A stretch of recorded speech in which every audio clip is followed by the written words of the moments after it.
मनोज सोनी की एक भयानक वास्तविकता। एक सुनार के रूप में छिपा हुआ शैतान मनोज, जो हर दिन एक नई लड़की से शादी करता था और अगले ही दिन सुबह उसकी मौत की खबर पूरे गांव में फैल जाती थी। ये एक ऐसी कहानी है जिसे सुनकर आपके रोंगटे खड़े हो जाएंगे। गांव में एक अफवाह ये भी थी कि मनोज नपुंसक है और शायद इसी डर से वो शादी के बाद अपनी पत्नी को मार डालता है। ये कहानी है 65 साल के सुनार की, जो अपने सोने के व्यवसाय के साथ साथ अपनी अजीब और विचित्र आदत के लिए मशहूर था। मनोज का घर गांव के बीचों बीच एक पुरानी हवेली थी, जिसकी दीवारों में पुराने राज छिपे हुए थे। हवेली के दरवाजे पर सोने की झालरें और चांदी के ताले चमकते थे। मनोज हर दिन एक नई लड़की से शादी करता था और अगले दिन सुबह उसकी मौत की खबर गांव में आग की तरह फैल जाती थी। किसी को नहीं पता था कि ये लड़कियां कैसे मर रही थीं, लेकिन गांव वालों के दिल में एक डरावना शक था कि मनोज ही इन लड़कियों को मार रहा है। उसकी उम्र भले ही 65 के पार थी, लेकिन उसकी आंखों में एक विचित्र चमक थी। वह गांव का सबसे अमीर आदमी था और उसका रुतबा दूर दूर तक लोगों को उसकी ओर खींचता था। मनोज की पहली शादी तब हुई थी जब वो केवल 25 साल का था। उसकी पत्नी मीना एक सुंदर और सीधी सादी लड़की थी, जो एक गरीब किसान की बेटी थी। लेकिन शादी के कुछ महीनों बाद ही मीना की मौत हो गई। गांव वालों ने सोचा कि ये किस्मत की बात है, लेकिन जब दूसरी, तीसरी और फिर चौथी पत्नी भी एक के बाद एक मरने लगी, तो सबका शक यकीन में बदलने लगा। कुछ लोगों ने कहा कि मनोज इंसान नहीं है, कुछ ने कहा कि उसकी पत्नियों की किस्मत खराब है, लेकिन कुछ बुजुर्ग जो मनोज को बचपन से जानते थे, कहते थे कि मनोज कोई राज छिपा रहा है। रात होने पर जब हवेली के दरवाजे बंद हो जाते, तो गांव में एक अजीब सी शांति छा जाती। सबको लगता था कि हवेली में कुछ रहस्यमय चल रहा है।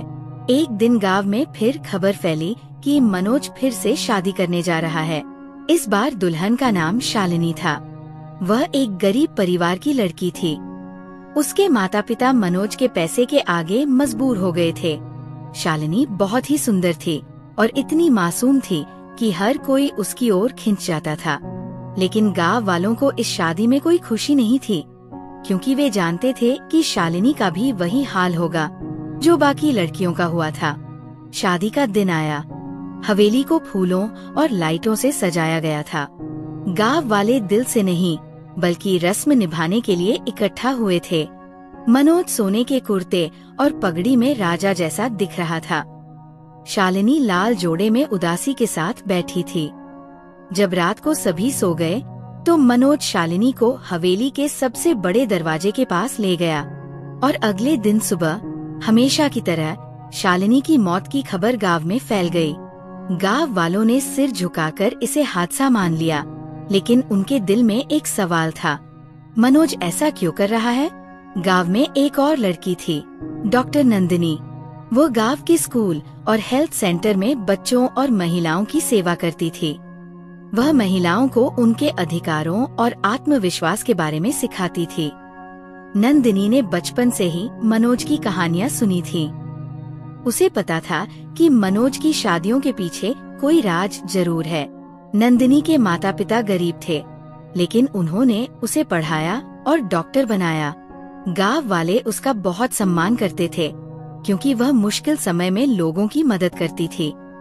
लेकिन उसके दिल में मनोज के बारे में एक अजीब उत्सुकता थी। वो सोचती थी कि अगर मनोज वाकई खतरनाक है, तो उसे रोकना जरूरी है। एक दिन उसने अपनी दोस्त सोनाली से बात की। सोनाली ने कहा, नंदिनी, तुम्हें मनोज से दूर रहना चाहिए। वो बूढ़ा जरूर है, लेकिन कोई भी उसकी ताकत से नहीं बच सकता। लेकिन नंदिनी ने जवाब दिया, अगर हम सब चुप रहे तो ये जुल्म कभी नहीं रुकेगा। मैं इस राज को जरूर जानूंगी। उसने गांव के बुजुर्गों से पूछने की कोशिश की, लेकिन किसी ने कुछ नहीं बताया। फिर उसने हवेली के नौकरों से संपर्क किया। उनमें से एक, रवि रविंद्र, जो नंदिनी को मन ही मन चाहता था, ने बताया कि रात के अंधेरे में हवेली से अजीब अजीब आवाजें आती हैं और मनोज अक्सर अपने कमरे में अकेले बड़बड़ाता रहता है। नंदिनी को लगा कि अगर वह मनोज के करीब पहुँचे तो शायद कोई राज खुल जाए, लेकिन मनोज के करीब जाना आसान नहीं था। फिर एक दिन मनोज ने नंदिनी के घर रिश्ता भेजा। ये बात सभी के लिए चौंकाने वाली थी। नंदिनी के माता पिता डर गए, लेकिन नंदिनी ने कहा, अगर मैंने ये मौका गवा दिया तो कोई इस राज तक नहीं पहुँचेगा। उसने शादी के लिए हाँ कर दी। शादी के दिन नंदिनी ने लाल जोड़ा पहना, चेहरे पर मुस्कान थी। रात हुई तो मनोज उसे अपने कमरे में ले गया। नंदिनी अंदर से डरी हुई थी, लेकिन उसमें हिम्मत बहुत थी। मनोज ने कहा, तुम बाकी लड़कियों से अलग हो, तुम्हें कुछ खास है। नंदिनी ने जवाब दिया, मनोज जी, मैं आपके राज को जानने आई हूँ। ये सुनकर मनोज का चेहरा पीला पड़ गया, लेकिन उसने खुद को संभाल लिया। रात धीरे धीरे ढलने लगी। राधिका ने देखा कि कमरे में एक अलमारी थी जो हमेशा ताले में बंद रहती थी। उसे शक हुआ कि शायद उसमें कुछ छिपा है। तभी मनोज ने उसे एक गिलास शरबत दिया। राधिका को लगा कि शरबत में कुछ मिलाया गया है। उसने पीने से इनकार कर दिया और सख्त लहजे में बोली, आप मुझे क्यों मारना चाहते हैं? मनोज चौंक पड़ा। राधिका ने स्पष्ट कहा, मैं जानती हूँ कि आप अपनी पत्नियों को इसलिए मारते हैं ताकि वे आपका सच उजागर न करें, लेकिन मैं आपका सच सबके सामने लाऊंगी। मनोज गुस्से और घबराहट से भर गया। वह राधिका की ओर बढ़ा, लेकिन राधिका तेजी से कमरे से बाहर भागी। अंधेरी रात में वह हवेली के पिछले दरवाजे से निकल गई। वह जानती थी कि खतरा उसके पीछे है। उसने फैसला किया कि वो गांव वापस नहीं जाएगी, क्योंकि मनोज के लोग उसे ढूंढ लेंगे। वह गांव के पुराने जंगल की ओर भागी, जहां एक जर्जर मंदिर था। उसकी दीवारें टूटी हुई थीं और छत से पानी टपकता था, लेकिन उस वक्त वही जगह राधिका को सुरक्षित लगी। वह एक कोने में बैठ गई और सोचने लगी कि मनोज का सच क्या हो सकता है। क्या वो वाकई अपनी कमजोरी छिपा रहा है, या इसके पीछे कोई और रहस्य है? उसने अपनी डायरी निकाली जो हमेशा उसके साथ रहती थी, और उसमें हवेली में देखी हर बात लिखने लगी।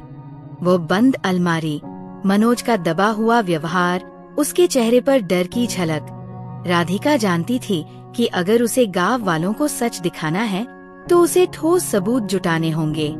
इधर हवेली में तूफान सा माहौल था। मनोज गुस्से से चिल्ला रहा था।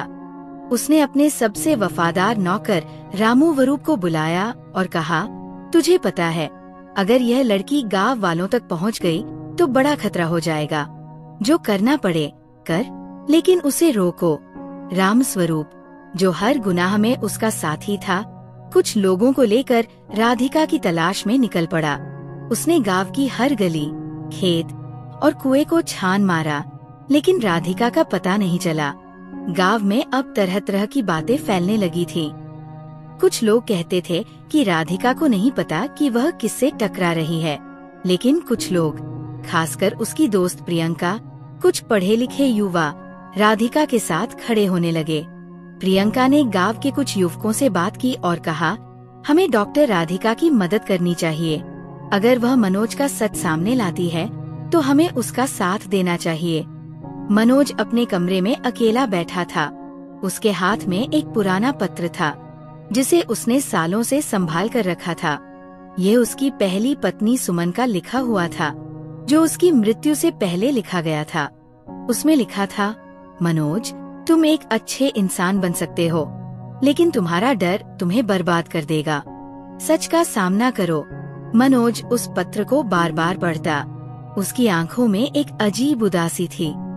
वह जानता था कि सुमन की मृत्यु उसने नहीं की थी, ये एक हादसा था, लेकिन इस घटना ने उसके दिल में गहरा डर बिठा दिया था। सुमन की मृत्यु के बाद गांव वालों ने मनोज के बारे में अफवाहें फैलाई कि वह कमजोर है। ये बात उसे चुभती थी। उसने सोचा कि अगर वह दोबारा शादी करेगा और अपनी पत्नी को खुश रखेगा तो ये अफवाहें खत्म हो जाएंगी। लेकिन जब उसकी दूसरी पत्नी की भी मृत्यु हो गई तो उसने फैसला किया कि वह हर उस पत्नी को मार डालेगा जो उसके राज को जान लेती है। मनोज का राज सबसे बड़ा रहस्य नहीं था, इसके पीछे एक और गहरा राज था जो उसने उस अलमारी में छिपा रखा था। वह अलमारी उसकी जिंदगी का सबसे बड़ा रहस्य थी। वह किसी को भी इसके पास नहीं जाने देता था। दूसरी तरफ राधिका मंदिर में बैठी सोच रही थी। उसने तय किया कि वो अकेले मनोज का सामना नहीं कर सकती। उसे गांव वालों की मदद लेनी होगी। लेकिन गांव वाले मनोज से डरते थे। उसने सोचा कि वह अपनी दोस्त प्रियंका और कुछ युवाओं को अपने साथ मिला ले, लेकिन उससे पहले उसे मनोज के खिलाफ पक्के सबूत चाहिए थे। राधिका ने रात मंदिर में बिताई और सुबह होते ही चुपके से गांव की ओर चल पड़ी। वह अपने घर नहीं गई, बल्कि प्रियंका के घर पहुंची। प्रियंका उसे देखकर हैरान हो गई और बोली, मनोज के लोग तुझे ढूंढ रहे हैं। राधिका ने पूरी बात प्रियंका को बताई और कहा, हमें मनोज को बेनकाब करना होगा। उसकी हवेली में एक अलमारी है जिसमें उसका राज छिपा है। अगर हम उस अलमारी तक पहुंच जाएं, तो हम उसे रोक सकते हैं। सोनाली ने कहा, लेकिन ये बहुत खतरनाक है। मनोज तुझे मार डालेगा। नंदिनी ने हंसकर जवाब दिया, अगर हम उसे ऐसे ही छोड़ देंगे तो वो और औरतों को मारता रहेगा। सोनाली और नंदिनी ने गांव के कुछ युवाओं को इकट्ठा किया, जिनमें राजू भी था, जो नंदिनी का बचपन का दोस्त था। उसने कहा, तुम सही कह रही हो। मनोज ने हमारे गांव को डर में रखा है। हम तुम्हारे साथ हैं। डॉक्टर नंदिनी ने सबको अपनी योजना बताई कि वह रात को मनोज की हवेली में घुसेगी और अलमारी से रहस्यमय चीज निकालने की कोशिश करेगी। वह मनोज के नौकरों को भटकाएगी, जबकि राजू और सोनाली पिछले दरवाजे से अंदर जाएंगे। लेकिन ये काम आसान नहीं था। हवेली में कई नौकर थे और राम भानु तो हर समय सतर्क रहता था। डॉक्टर नंदिनी, राजू और सोनाली अब हवेली पहुंच गए। डॉक्टर नंदिनी ने एक पत्थर उठाया और हवेली के मुख्य दरवाजे पर जोर से मारा। नौकरों ने आवाज सुनी और दरवाजे की ओर दौड़ पड़े। डॉक्टर नंदिनी ने नौकर को भ्रमित करते हुए कहा, मनोज को बुलाओ, कहो कि मैं उनसे मिलने आई हूँ। मनोज को आश्चर्य हुआ। उन्होंने सोचा कि डॉक्टर नंदिनी ने इतनी हिम्मत कैसे कर ली। उन्होंने डॉक्टर को अंदर बुलाया और पूछा, तुम वापस क्यों आए हो? क्या तुम्हें जीना पसंद नहीं है? तब डॉक्टर नंदिनी ने हिम्मत से कहा, मनोज, मैं तुम्हारा रहस्य जानती हूँ। तुम अपनी पत्नियों को इसलिए मार डालते हो क्योंकि तुम अपनी कमजोरी छुपाना चाहते हो। लेकिन अब ये राज छुप नहीं सकता। मनोज के चेहरे पर गुस्सा और नफरत साफ दिखाई दे रही थी। उन्होंने डॉक्टर नंदिनी को पकड़ने की कोशिश की, लेकिन उसी समय राजू और सोनाली अलमारी तक पहुंच गए। उन्होंने अलमारी तोड़ने की कोशिश की, लेकिन ताला नहीं टूटा। राम भानु ने उन्हें देख लिया और उन पर हमला कर दिया। राजू ने राम भानु का सामना किया, लेकिन वह बहुत ताकतवर था। डॉक्टर नंदिनी ने गांव वालों को कहा, हमें मनोज को रोकना होगा।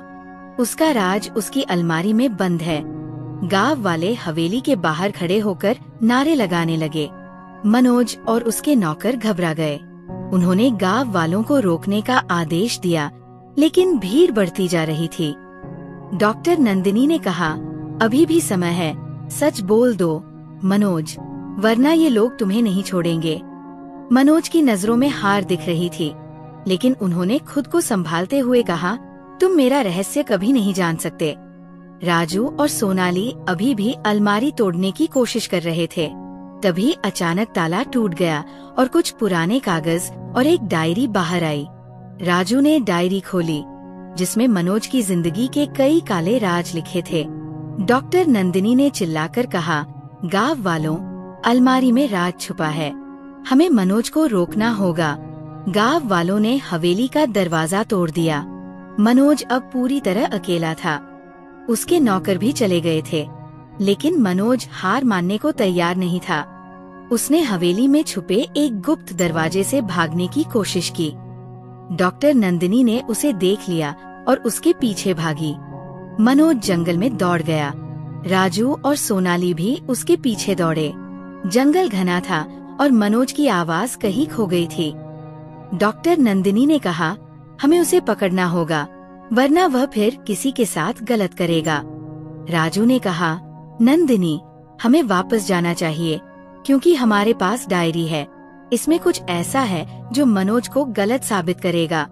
डॉक्टर नंदिनी ने सोचा कि राजू सही है। फिर वे गांव लौट आए और डायरी खोलकर पढ़ने लगे। डायरी में मनोज की जिंदगी के कई रहस्य लिखे थे, लेकिन सबसे महत्वपूर्ण बात ये थी कि उसकी पहली पत्नी मीना की मृत्यु के बाद उसने कसम खाई थी कि वह अपना रहस्य कभी नहीं खोलेगा। लेकिन वह राज क्या था? डायरी के आखिरी पेज पर एक अजीब निशान था जिसे डॉक्टर नंदिनी समझ नहीं पाई, लेकिन उसने फैसला किया कि वह इस निशान का मतलब जरूर जान लेगी। डॉक्टर अनामिका ने फिर से डायरी में निशान देखा और उसी निशान को मंदिर की दीवारों पर ढूंढना शुरू किया। कुछ खोजबीन के बाद उसे एक पुरानी अलमारी मिली जो मंदिर के कोने में छुपी थी। अलमारी पर वही निशान था जो डायरी में था। रमेश ने ताला तोड़ा और जब अलमारी खोली तो उसमें एक संदूक निकला। संदूक में कुछ पुराने कागज और सोने की एक छोटी मूर्ति थी। डॉक्टर अनामिका ने पत्र पढ़ना शुरू किया जिसमें मनोज की पहली पत्नी राधा ने अपनी मृत्यु से पहले कुछ बातें लिखी थी जो मनोज का राज खोल रही थी। राधा ने लिखा था कि मनोज की कमजोरी की अफवाह उसके अपने पिता ने फैलाई थी, क्योंकि वह मनोज को अपने व्यवसाय से दूर रखना चाहता था। मनोज का पिता एक क्रूर व्यक्ति था और उसने बचपन से मनोज को परेशान किया था।